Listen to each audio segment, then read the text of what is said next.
All right. Good morning. By the way, I'm a fan. We are live in the Bank Plus studio. Out of bounds, 105.9 The Zone ESPN. Show is brought to you by Farm Bureau Insurance. Bundle your auto and home and save with your local Farm Bureau Insurance agent. Go local, go with the home team. As Jake Mangum likes to tell us, or tee us up, so to speak. He played in the Farm Bureau Diamond Dogs Classic on Friday night. That was a cool picture of he and Rafael Palmeiro in the outfield. Whoever took that, credit to them. Do we know whose idea that game was? I don't know if it was Charlie Winfield's or someone on campus or what. We give him a round of applause. I think it's here to stay. Yeah. Oh, yeah. I wouldn't. In fact, I wouldn't overthink it. I'd just Keep it. Clark and Palmeiro the managers and keep rolling. Yep. Because it gives you automatic star power to bring it in. I mean, and they had real arms. They had 10,200 people there, so I thought it was cool and credit to everybody that showed up and showed out. 10,000 plus. Did you see Hunter Renfroe? I did. And Connor Powers? I did. Man, that is a lot. That's a lot of people in the fall for a baseball. It is. Look, the traffic was something. I wasn't thinking about it, and ooh, yeah. I had to drop my daughter off at her little friend's house in the Cotton District, and I took a left, and I was like, "Whoa, everybody's going to Duty Noble right now," which I was excited about. Sure. But damn. So anyway, we are the Out of Bounds Show. I'm your host, Bo Bounds. Good morning. Welcome in. This is 105.9 The Zone ESPN. We've got an awesome Out of Bounds roll call going. We want to hear from you on the text line, 601-885-3776, 601-885-3776. And we'd like to know if you're listening on 105.9 The Zone or streaming the show, where are you listening from? And then your reaction to like the main thing you were locked in on this weekend. Or maybe it was another game. Your team had a snoozer like Ole Miss or whatever. And there was another game where you were like, wow, here's my takeaway. A&M continues to roll. Bama continues to roll. Georgia continues to roll. And Vanderbilt bounced back. Yes, sir. Okay? They're still not out of it, right? And Mark Stoops is on a winning streak. Okay? So I just said that. Wait, what? I know. Is I it know. really? I mean, the worst team in the SEC, and now a couple of teams have in Auburn and Florida have allowed them to beat. He's got back-to-back SEC wins.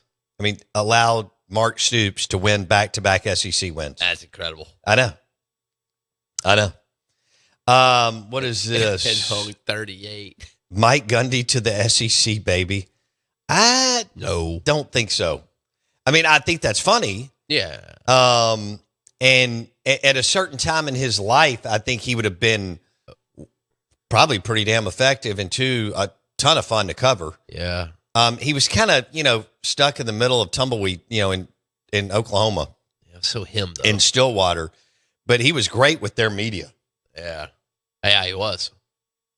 And once we were all able to get access to anything, right, which is about the last 15 years, it allowed us to, whatever coach says, whatever you can grab now, right, on whatever social media feed you like the best for the most part.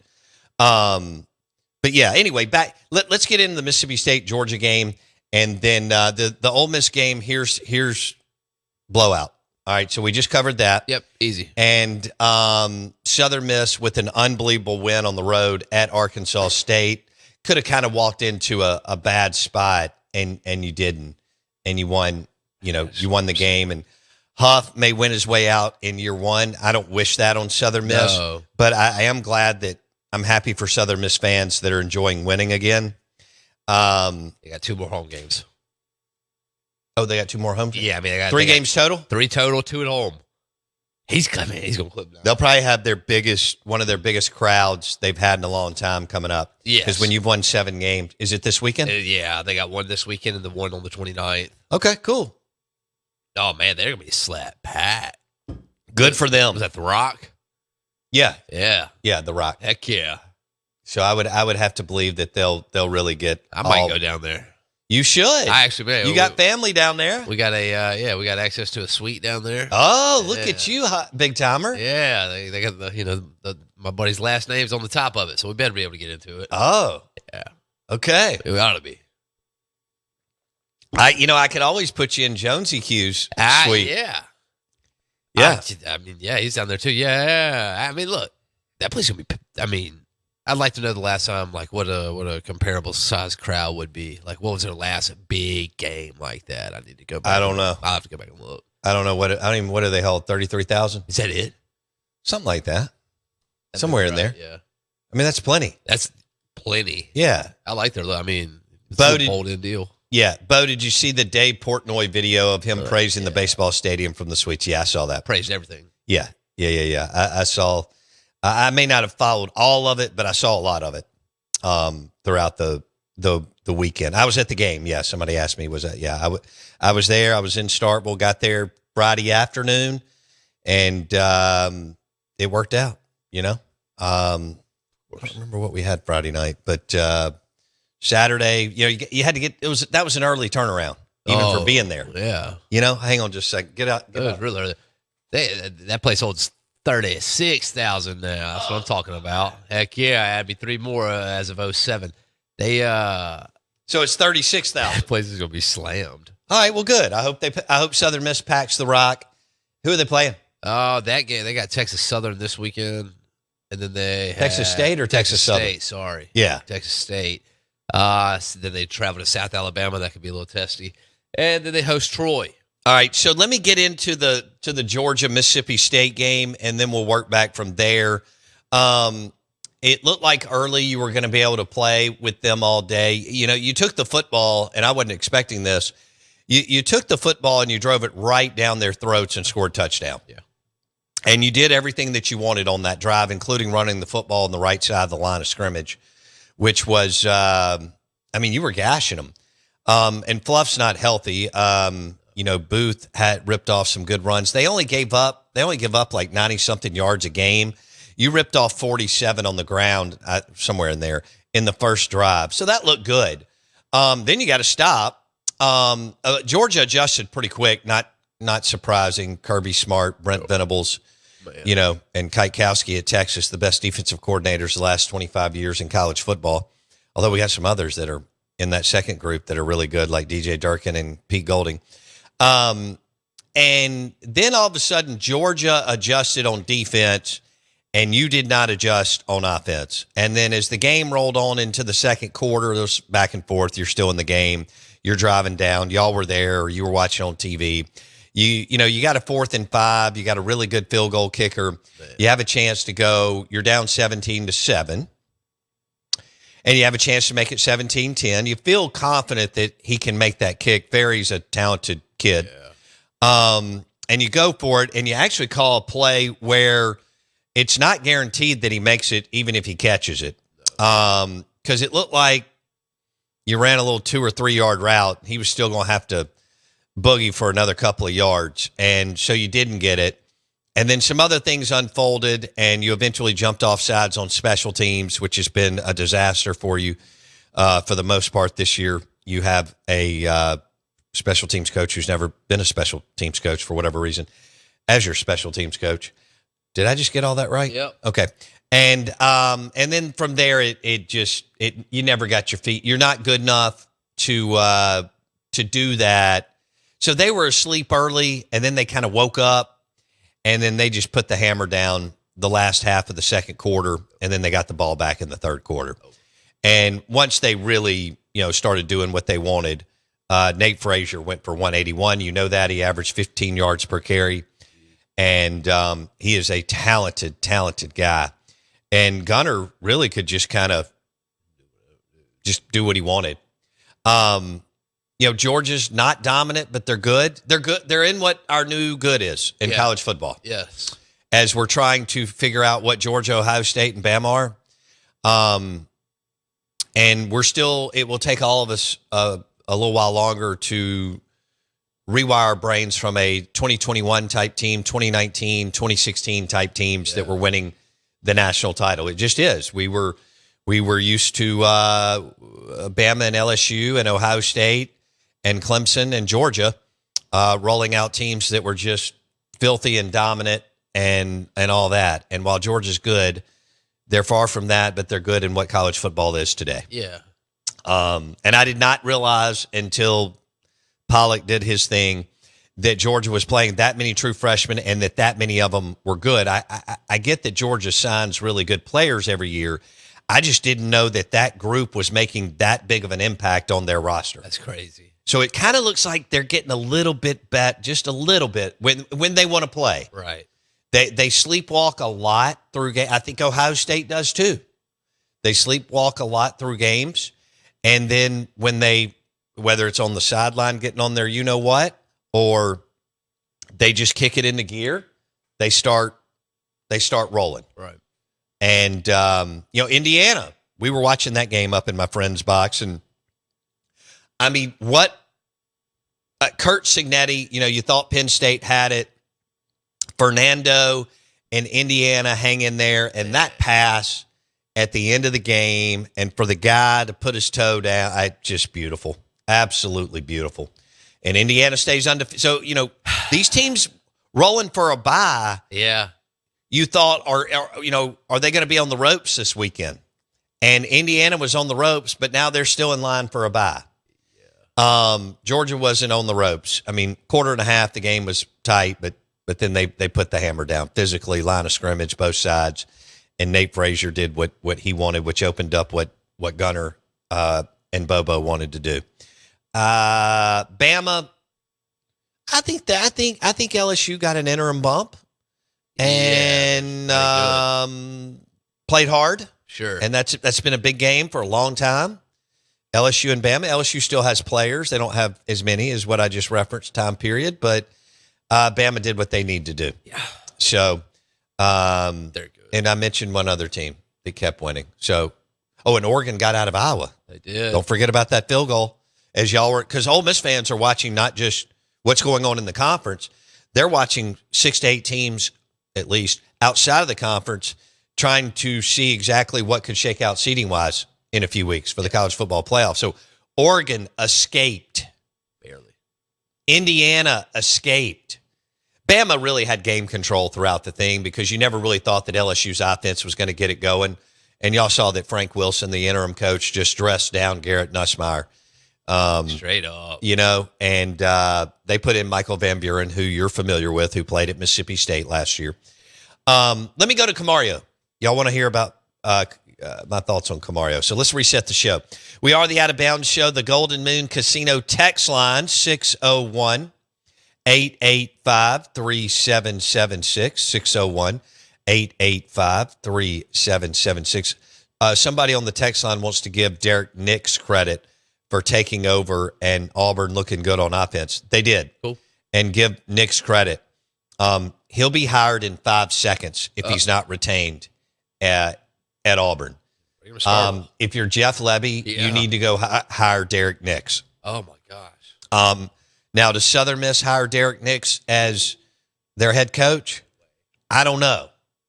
I'm not sure. One thing with Nix being under Kiffin and what Auburn did this past year in the portal, he knows the portal. So he does get the game and the gamesmanship and the process and all of that. But, all right, so Kamario Taylor. Blake Shapen is a tough dude. He got on the first drive when Mississippi State just went down and did whatever they wanted to Georgia and sliced and diced them. He ran the ball, as y'all know, and he got inside the 5 on the right side of the field, and he kind of was going down. I don't know if it was a slide. He got his leg underneath him, and so he was propped up, and the dude, he got drilled by 2 Georgia guys. Yep. Somehow it wasn't targeting him. Yeah. There was another time in the game, as y'all saw, he got absolutely smoked. And he eventually had to go out. Kamario came in. I thought, considering Georgia does have players, Kamario played well. He made some freshman mistakes, but you're seeing the athleticism and talent from him. And, you hope that he learns how to play from the pocket to a certain extent, because you know that he's going to be able to move the chains with his legs and be a problem. And he's going to make your running backs better. And he's the type, see, Blake can't do this, but he's the type, well, I guess if they went to an all like Peyton Manning, Tom Brady, get the ball out of your hands, Mike Leach, like Manning and Brady played for the most part in the NFL for years. But a Kamario type player, like some of the other mobile dual threat QBs that y'all are watching on Saturdays and Sundays, they can mask your offensive line deficiencies. Right. And they can make your running backs much better. Sure. Too. So, and actually your I think your short and intermediate game too, if you want to tie it all into it. But Kamario's talented. He's gonna have to learn like a lot of these guys.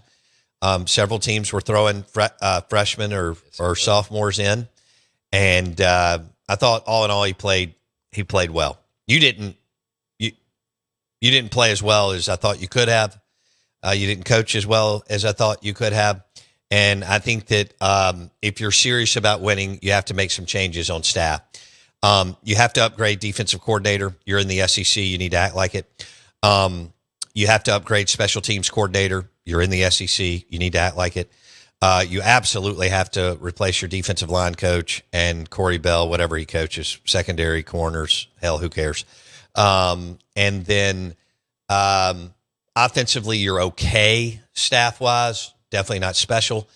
And, but yeah, I mean, I think you're looking at least minimum of 4, but probably I think people would be more comfortable with at least 5 assistants that need to be replaced, but the staff needs to be rebooted. Now, I don't know if that means pulling Rhodes onto the field and taking over for Bell, or making McIntyre and Rhodes co-DC, but you got to decide who the alpha is and who's going to, and you can do that. Yeah. Just who's going to be the play caller.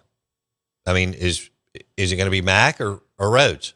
Or do you go and get someone else? I mean, there's 20 G5 defensive coordinators out there that are better than what you have today. No doubt. You still love the boat. Go get Derek Nix, though.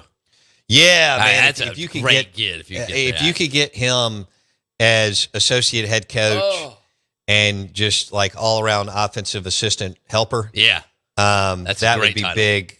Levy, even Lane Kiffin in whatever he is, year 14 as a head coach, has Joe Judge on the sideline. There are other coaches that have guys. Incredible.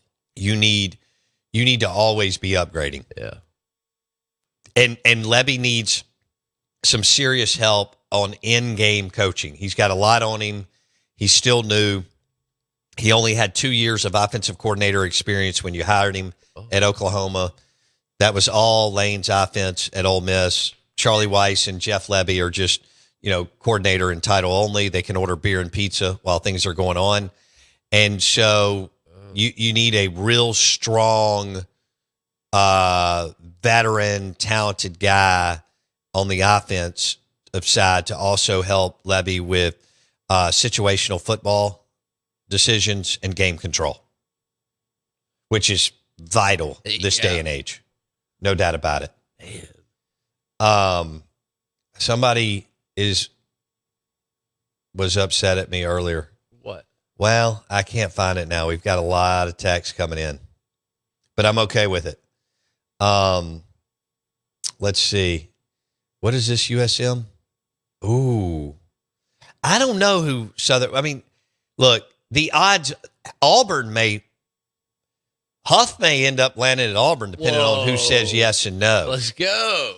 I mean, he really may parlay this into and people are like, Auburn and Florida aren't good jobs. When somebody says that to you, what? Put your cup or plate down and walk away.